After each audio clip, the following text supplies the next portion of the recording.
What's good, YouTube? Your boy Joe Grizz here, the Team Avalanche, reporting to you live, this time from SlimXTeamSymmetry's channel. He allowed me to come on here today to profile and explain my Hieratic ruler deck for the April 1st, 2014 format.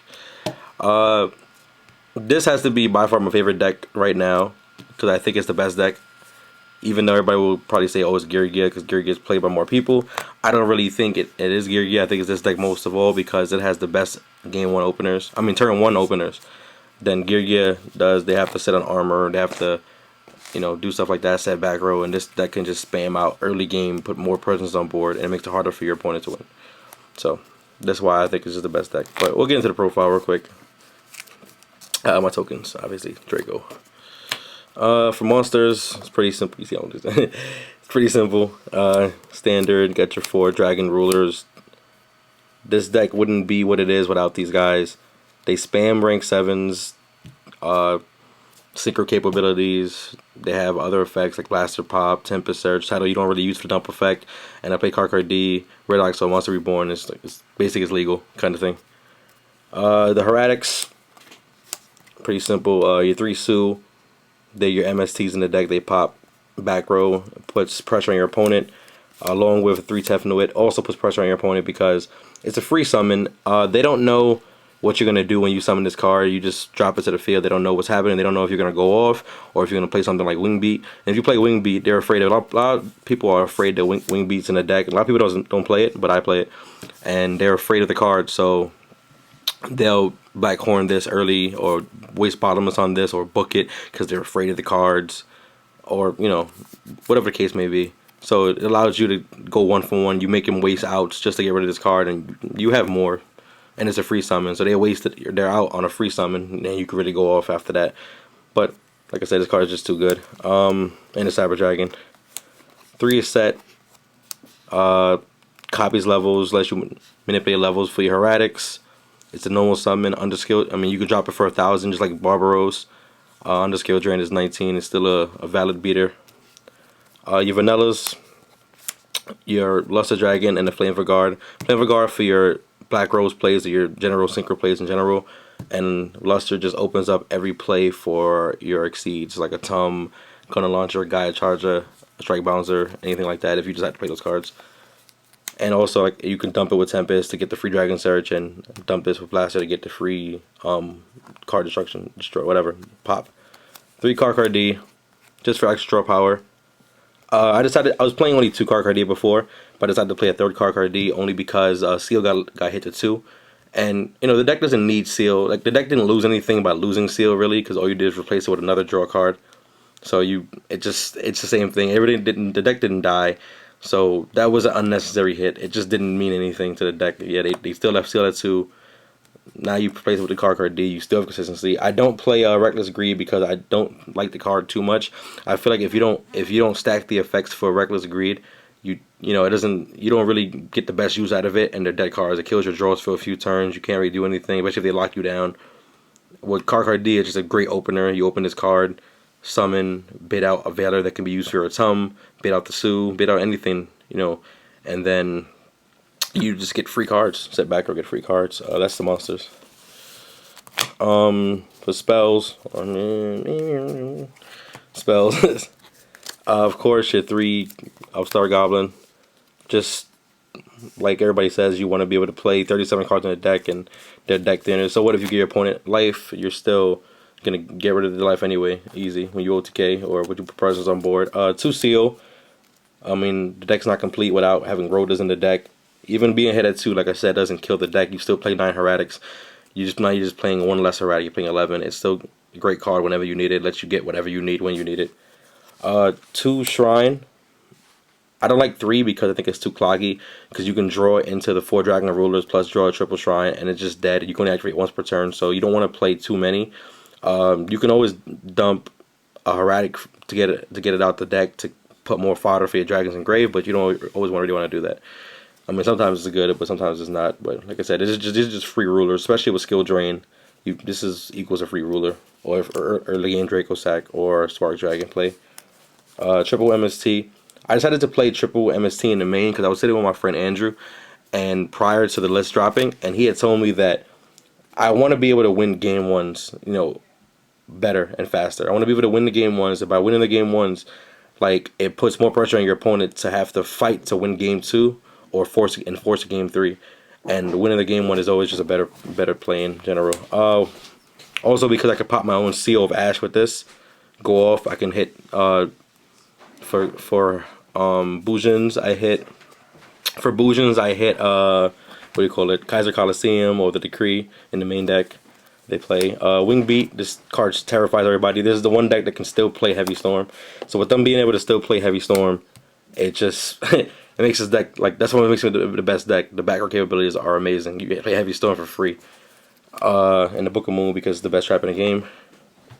Speaking of traps, if I can get into the traps real quick. For traps, really fast. I'm gonna get to the profile. 2 Seal of Ashes.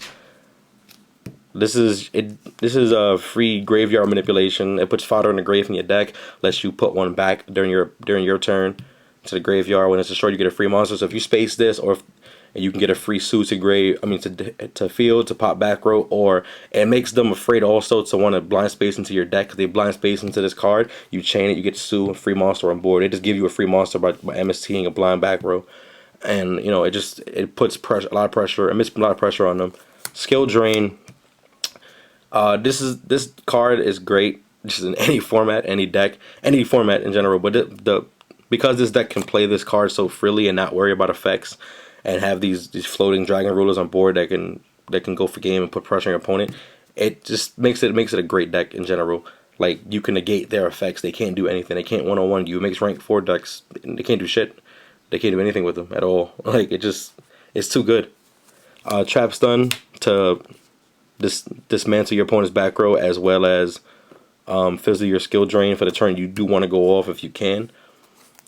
And I played 9 spell and trap removal with the 3 space, 1 wing beat, 2 trap stun, and the Sues. You played 9 back row removal, so you're going through the deck pretty fast. I mean, you're going through your back row pretty fast. Warning, torrential and bottomless standard staples for monster removal, and 1 breakthrough skill, because this deck really loses to Ophion and to Fossil Dyna.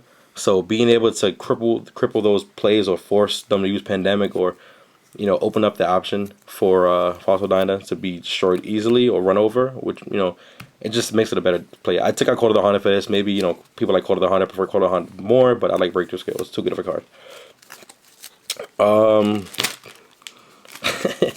Yeah, I smelt it. For the extra deck, my battery's dying, so I'm gonna go through this pretty fast. Extra deck, 2 Draco Sack for your rank 7. This card is amazing. It just does all the work. Best to me is the best rank 7 exceed in the game. You 1 Big Eye, double guide charger for OTK capabilities, and also if you want to just make it, if you run out of Dracos or run out of the Big Eye, which you shouldn't, you make these as well, and you just win. And this is also good for the OTK, like I said. It lets you go. I'll explain it. 2 Atom. It opens up your entire deck, brings all the cards out of your deck.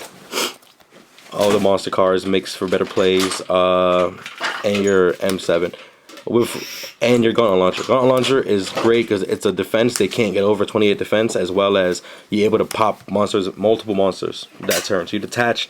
You can pop a Bujin, like say they have Yamato on board. You can detach, pop your Bujin, you force hair to be activated, then you activate again, pop it again, it dies this time, then you overlay with the Guide Charger up to 26 beater on board. Same thing with a Tum. After the effect is used, you make Guide Charger. Pretty simple, pretty standard. Synchros, your Stardust Dragon, your Stardust Spark Dragon, is arguably probably one of my favorite synchros right now because it stays on the board. And also with the skill drain play, like if you have this on board, if you have if you have this on board and skill drain is face down and they go for a big play, you flip skill drain, they chain space. You now chain this as the last card to protect the skill drain. Skill drain doesn't get destroyed. Now this effect is negated, but skill drain still stays on board. Space did nothing, and you just continued on to win the game. Scrap Dragon, Colossal, Crimson Blader, and the Black Rose because it's just Black Rose. And that's the extra deck. For side deck, I'll show it off really quick. Double Effect Veiler is just the best hand trap in the game in general. Double Maxi. 1 DD Crow because DD Crow rips apart a lot of decks like Dark Rose or Bujins. They dump your model dump and then end of the turn. You can just remove the card from play. What else? Let's see. It messes up Harpies. Hits the Hieratic sign. They can't resolve it against Fire Kings. I forgot what the card's name is, but when they pop the monster and it hits the grave, Grunix I think it is, and then you just hit it out the grave. One Thunder King, just to beat over the Fossil Dyna, and then with the Fossil Dyna, I mean also it stops decks like Fire Fist, Bujins, Gear, Spellbooks, and anything that searches your deck. Double the Encore, just for the Evil Swarm matchup. A friend of mine told me I should have sided against Gear, but I don't think I really should. I mean the rank 4 version only, but I don't think I should because it's slow a lot of times. It's only really good because you want to get rid of Ophion. That's your biggest threat in this game is Ophion. Dark Hole, sided in, gives OTK decks, spam decks. Double Mistake for Spellbooks. And Gear for the most part. You want to get rid of those cards. You want to not allow these decks to search. So you win. You can search. It doesn't hurt you with the 2 seal of Convocation. You play them, but you gotta play conservative, like I said, or you can side them out, whatever. Double Debunk against Water, Water, Fire Kings, Bujins, Mermills, anything along those lines. Dark World, anything that has effects that activate Engrave, you just get rid of them. And 2 Leading Surgeries to round off the 15 card side deck, just for Spellbooks most part, and Bujin, so they can use stuff like Crane and Rabbit, I believe. I think it's Rabbit or Hare, whatever it's called. And that's pretty much it. That's the deck. I hope you enjoyed it. Please, if you can, subscribe to my channel, Team Avalanche. The link will be somewhere over here, I believe, on the annotation, as well as in the description. You can link. You'll find links there to join the Yu-Gi-Oh! Facebook group, Yu-Gi-Oh! Like page. Follow me on Twitter, Instagram, Vine, all that good stuff. As well as like, comment on this video, always, and subscribe to SlimXTeamSymmetry for allowing me to come on this channel today and provide this deck for you guys. And I hope you enjoyed it. And as always, this is your boy Joe Grizz, Team Avalanche, signing out, saying peace, YouTube. Slim, thanks for having me, and later, guys.